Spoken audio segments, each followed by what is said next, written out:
Chapitre 38. L'avertissement final. Après cela, je vis descendre du ciel un autre ange qui avait une grande autorité, et la terre fut éclairée de sa gloire. Il cria d'une voix forte, disant, « Elle est tombée, Babylone la grande. Elle est devenue une habitation de démons, un repère de tout esprit impur, un repère de tout oiseau impur et odieux. » J'entendis du ciel une autre voix qui disait, « Sortez du milieu d'elle, mon peuple, afin que vous ne participiez point à ses péchés, et que vous n'ayez point de part à ses fléaux. » Ce passage nous signale un temps où la proclamation de la chute de Babylone, décrite par le second ange du 14e chapitre de l'Apocalypse, sera réitérée et accompagnée du tableau de la corruption qui s'est introduite dans les diverses organisations qui constituent Babylone après la première proclamation du message dans le courant de l'été 1844. Nous avons ici une description effrayante de l'état du monde religieux. À chaque rejection de la vérité, les esprits deviendront plus enténébrés et les cœurs plus obstinés pour aboutir à une impiété effrontée. En dépit de tous les avertissements divins, on s'obstinera à transgresser l'un des commandements du décalogue et on finira par persécuter ceux qui le tiennent pour sacré. Mépriser la parole et le peuple de Dieu équivaut à rejeter Jésus-Christ. En accueillant les enseignements spirites, les églises supprimeront tout frein religieux. Il en résultera que la profession de christianisme ne sera plus qu'un manteau servant à couvrir des actions ignobles. La croyance aux phénomènes spirites ouvrant la porte aux esprits séducteurs et aux doctrines de démons, les églises subiront l'influence des mauvais anges. Au temps de l'accomplissement de cette prophétie, il sera dit de Babylone, « Ses péchés se sont accumulés jusqu'au ciel, et Dieu s'est souvenu de ses iniquités. Elle a comblé la mesure de ses transgressions. Sa destruction est imminente. Mais Dieu a encore un peuple dans Babylone.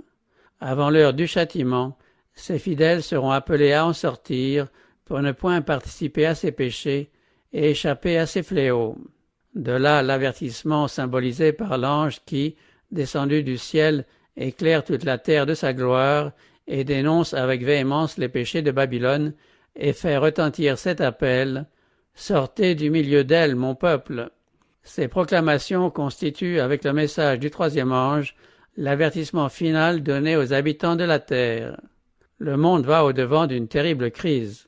Les nations de la terre, coalisées pour faire la guerre au commandement de Dieu, décréteront que tous, petits et grands, riches et pauvres, libres et esclaves, sont tenus de se conformer aux usages de l'Église en observant un faux jour de repos. Quiconque s'y refusera sera passible de peines civiles et finalement déclaré digne de mort. D'autre part, la loi divine, enjoignant l'observation du jour de repos du Créateur, exige l'obéissance et menace de la colère de Dieu celui qui en transgresse les préceptes. La question étant ainsi posée, fouler aux pieds la loi de Dieu pour obéir à un décret humain équivaudra à recevoir la marque de la bête. Ce sera accepter le signe de soumission à une autorité autre que celle de Dieu. Or, l'avertissement du ciel déclare « Si quelqu'un adore la bête et son image, et reçoit une marque sur son front ou sur sa main, il boira lui aussi du vin de la fureur de Dieu, versé sans mélange dans la coupe de sa colère. » Mais nul ne sera l'objet de la réprobation divine avant d'avoir eu l'occasion de connaître la vérité et de la rejeter. Une foule de gens n'ont pas encore entendu les vérités spéciales destinées à notre temps. L'obligation d'observer le 4e commandement ne leur a jamais été présentée sous son vrai jour. Celui qui lit dans les cœurs et voit tous les mobiles ne permettra pas que ceux qui aiment la vérité ignorent l'enjeu et les conséquences du conflit. Le décret ne surprendra personne. Chacun recevra suffisamment de lumière pour pouvoir prendre position en connaissance de cause. La question du jour de repos, le point de la vérité particulièrement contesté, sera la grande pierre de touche de la fidélité. Lorsque les hommes seront soumis à cette épreuve finale, une ligne de démarcation claire et précise sera établie entre ceux qui servent Dieu et ceux qui ne le servent pas. D'une part, l'observation du faux jour de repos, conformément à une loi de l'État opposée au quatrième commandement, constituera la soumission à une autorité en conflit avec celle de Dieu, et d'autre part, l'observation du vrai jour de repos selon la loi de Dieu sera une preuve de fidélité au Créateur, tandis que les uns, en acceptant le signe de leur soumission au pouvoir terrestre, prendront la marque de la bête, les autres, en choisissant le signe de la fidélité à l'autorité divine, recevront le sceau de Dieu. Jusqu'ici, les propagateurs du message du troisième ange ont été considérés comme de simples alarmistes. On a qualifié de vaines et d'absurdes leurs prédictions, annonçant que les États-Unis glisseraient un jour dans l'intolérance religieuse. L'État et l'Église unissant leurs efforts pour persécuter les observateurs des commandements de Dieu. On a hautement affirmé que jamais ce pays ne reniera son passé et qu'il restera toujours le champion de la liberté religieuse. Mais au moment où l'obligation d'observer le dimanche sera sérieusement agitée, lorsqu'on verra s'approcher l'événement déclaré chimérique, le message du troisième ange provoquera un effet qu'il n'aurait pas pu produire auparavant. En chaque génération, Dieu a chargé ses serviteurs de censurer le péché, tant dans la société que dans l'Église. Mais le monde aime à entendre des choses agréables et supporte mal la pure et simple vérité. Au début de leur œuvre, bien des réformateurs s'étaient promis d'user d'une grande prudence en dénonçant les péchés de l'Église et de la nation. Ils espéraient, en donnant l'exemple d'une vie pure et chrétienne, ramener le monde aux doctrines bibliques. Mais l'Esprit de Dieu s'empara d'eux comme d'Élie lorsqu'il censura les iniquités d'un roi impie et d'un peuple apostat. Ils ne purent s'empêcher, en dépit de leurs scrupules, de faire entendre les déclarations des Écritures. Ils éprouvaient l'obligation de prêcher la vérité avec zèle et de signaler le péril que couraient les pécheurs.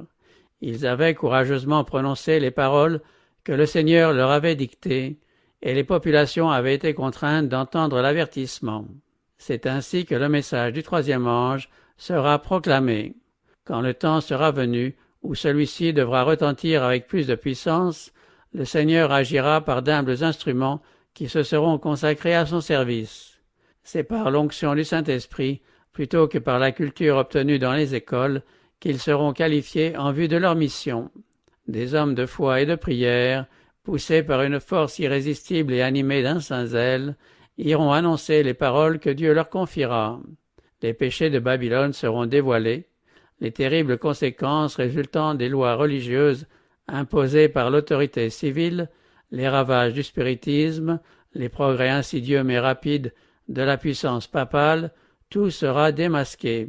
Ces avertissements solennels remueront les masses. Des milliers et des milliers de personnes, qui n'auront jamais rien entendu de pareil, apprendront à leur grande stupéfaction que Babylone est l'Église déchue à cause de ses erreurs, de ses péchés et de son refus d'accepter des vérités envoyées du ciel. Lorsque les gens demanderont des éclaircissements à leurs conducteurs spirituels, ceux-ci leur présenteront des fables et prophétiseront des choses agréables pour calmer leurs craintes et tranquilliser leur conscience réveillée.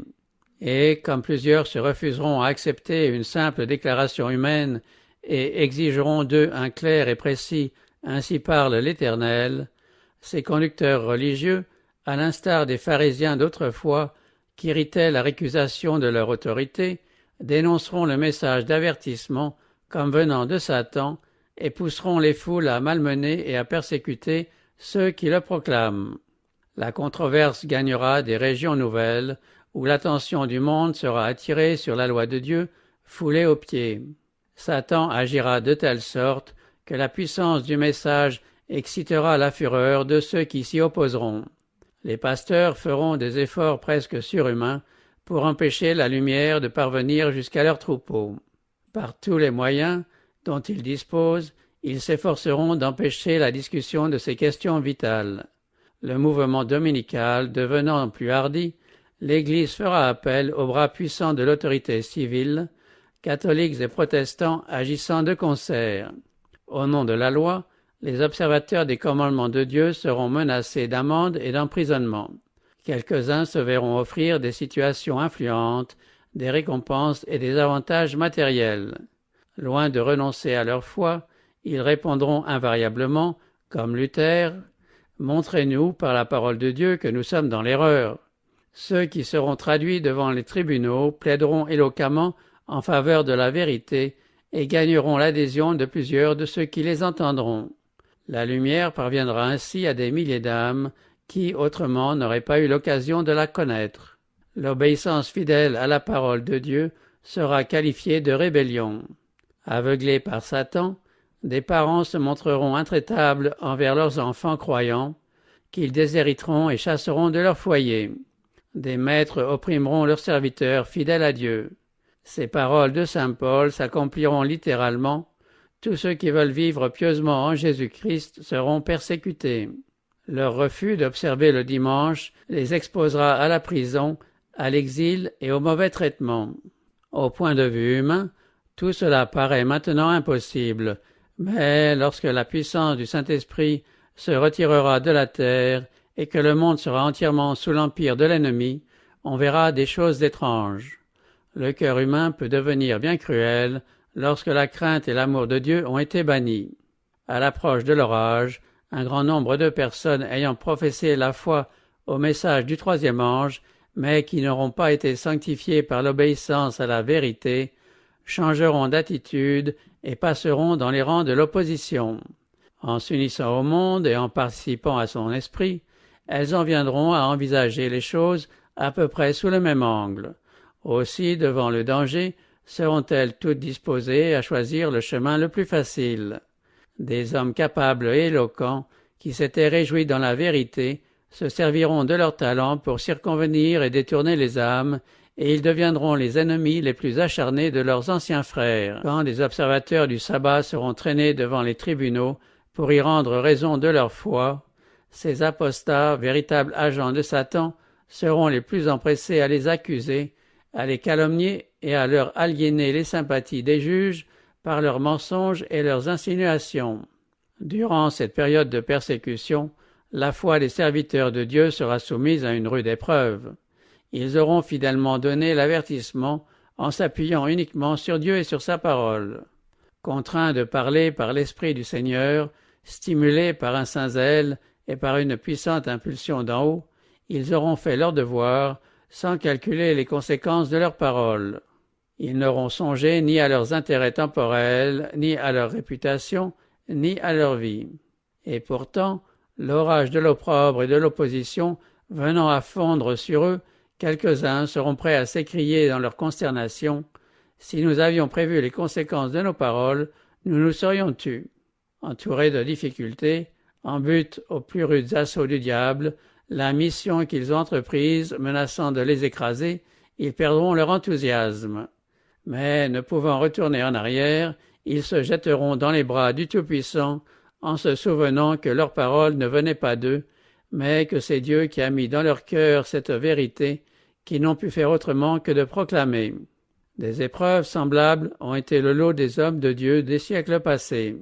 Wycliffe, Huss, Luther, Tyndale, Baxter, Wesley demandaient que toute doctrine fût soumise à l'épreuve des Saintes Écritures et se déclaraient prêts à renoncer à tout ce que la Bible condamne. La persécution s'abattit sur eux avec une rage inlassable, mais sans réussir à leur faire taire la vérité. Chaque période de l'histoire de l'Église a été marquée par quelques vérités adaptées aux besoins de l'époque.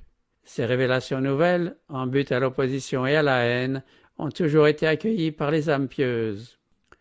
Quand le Seigneur, en une heure de crise, donne une vérité spéciale à son peuple, comment refuser de la proclamer? Il ordonne maintenant à ses serviteurs de faire entendre au monde le dernier appel de miséricorde. Ce serait au péril de leur âme que les ambassadeurs du Christ garderaient le silence. Pourvu qu'ils fassent leur devoir, ils n'ont pas à s'inquiéter des conséquences, Dieu s'en occupe. Lorsque l'opposition deviendra plus violente, les serviteurs de Dieu seront très perplexes. Ils se demanderont s'ils n'ont pas eux-mêmes précipité cette crise. Mais leur conscience et la parole de Dieu leur donneront la certitude qu'ils auront bien agi et ils seront fortifiés pour supporter l'épreuve. Le conflit aura beau se prolonger et devenir plus âpre, leur foi et leur courage croîtront avec la tourmente. Leur déclaration sera « Nous n'osons pas sacrifier la parole de Dieu pour obtenir la faveur du monde. Nous ne pouvons scinder sa loi en deux parties, dont l'une serait essentielle et l'autre secondaire. Le Dieu que nous servons peut nous délivrer. Le Christ a vaincu les puissances de la terre. Pourquoi redouterions-nous un monde déjà vaincu? Sous ses formes diverses, la persécution est la conséquence d'un principe qui subsistera tant que le christianisme sera vivant et aussi longtemps que Satan. Nul ne peut servir Dieu sans voir l'armée des ténèbres se dresser contre lui, sans être assailli par les mauvais anges, alarmés de voir leur proie leur échapper. De faux croyants s'unissent aux esprits malins pour le séparer de Dieu par des offres séduisantes, et, quand celles-ci échouent, pour recourir à la contrainte et violenter sa conscience. Mais tant que Jésus-Christ plaide dans le sanctuaire céleste, l'influence du Saint-Esprit se fait sentir tant chez les magistrats que parmi le peuple. Elle s'exerce dans une certaine mesure par l'intermédiaire des lois du pays. Sans ces lois, la condition du monde serait bien pire qu'elle n'est. Si un bon nombre de magistrats sont d'actifs agents du tentateur, Dieu a aussi les siens parmi les hommes d'État. Quand l'ennemi pousse ses affiliés à proposer des mesures de nature à entraver sérieusement la cause de la vérité, les anges inspirent à des hommes influents qui craignent Dieu des arguments irréfutables contre ses propositions. Ainsi, quelques hommes seront à même d'endiguer un puissant flot de rigueur et d'oppression de la part des ennemis de la vérité, flot qui eût empêché le message du troisième ange d'accomplir sa mission. L'avertissement final retiendra l'attention de ces hommes haut placés. Quelques-uns l'accepteront et feront partie du peuple de Dieu au cours du temps de détresse. L'ange qui vient participer à la proclamation du troisième ange doit éclairer toute la terre de sa gloire. Cette parole annonce une œuvre universelle d'une puissance extraordinaire. Le mouvement adventiste de 1840-1844, parvenu à toutes les stations missionnaires du monde, fut une glorieuse manifestation de la puissance de Dieu. On assista alors dans certains pays au plus grand réveil religieux qu'on eût vu depuis les jours de la Réforme au XVIe siècle. Mais il sera surpassé par le puissant réveil que suscitera l'avertissement final du troisième ange. Il se produira en ce temps-là un mouvement analogue à celui de la Pentecôte, figuré par la pluie de la première saison, répandue lors de l'effusion du Saint-Esprit au début de la proclamation de l'Évangile. Ce sera la pluie de l'arrière-saison qui viendra pour faire mûrir la moisson. Cherchons à connaître l'Éternel, sa venue est aussi certaine que celle de l'aurore. Il viendra pour nous comme la pluie du printemps qui arrose la terre. Et vous, enfants de Sion, soyez dans l'allégresse et réjouissez-vous en l'Éternel votre Dieu, car il vous donnera la pluie en son temps, il vous enverra la pluie de la première et de l'arrière-saison, comme autrefois. Dans les derniers jours, dit Dieu, je répandrai de mon esprit sur toute chair. Alors quiconque invoquera le nom du Seigneur sera sauvé. La proclamation de l'Évangile ne se terminera pas avec une puissance inférieure à celle qui a marqué ses débuts. Les prophéties qui s'accomplirent par l'apparition de la pluie de la première saison doivent trouver leur contrepartie dans la pluie de l'arrière-saison à la fin des temps. Ce seront alors les temps de rafraîchissement que l'apôtre Pierre attendait quand il disait « Repentez-vous donc et convertissez-vous pour que vos péchés soient effacés, afin que des temps de rafraîchissement viennent de la part du Seigneur et qu'il envoie celui qui vous a été destiné, Jésus-Christ. » Les serviteurs de Dieu, le visage illuminé d'une sainte consécration, iront de lieu en lieu proclamer le message céleste. Des milliers de voix le feront retentir dans toutes les parties du monde. Les malades seront guéris, des miracles et des prodiges accompagneront les croyants. Satan, de son côté, opérera des miracles trompeurs jusqu'à faire descendre le feu du ciel sur la terre à la vue des hommes. Ainsi, les habitants de la terre seront mis en demeure de prendre position. Ce n'est pas tant par des arguments que par une profonde conviction inspirée par le Saint-Esprit que sera proclamé l'avertissement. Les preuves auront été produites. La semence jetée auparavant portera alors des fruits. Les publications répandues par de zélés croyants auront exercé leur influence. Plusieurs de ceux qui n'avaient pu comprendre la vérité la saisiront pleinement et s'y conformeront. Des rayons de lumière pénétreront alors en tout lieu, la vérité paraîtra dans toute sa clarté, et les âmes honnêtes briseront les chaînes qui les asservissaient. Les relations de famille et d'Église ne pourront plus les retenir.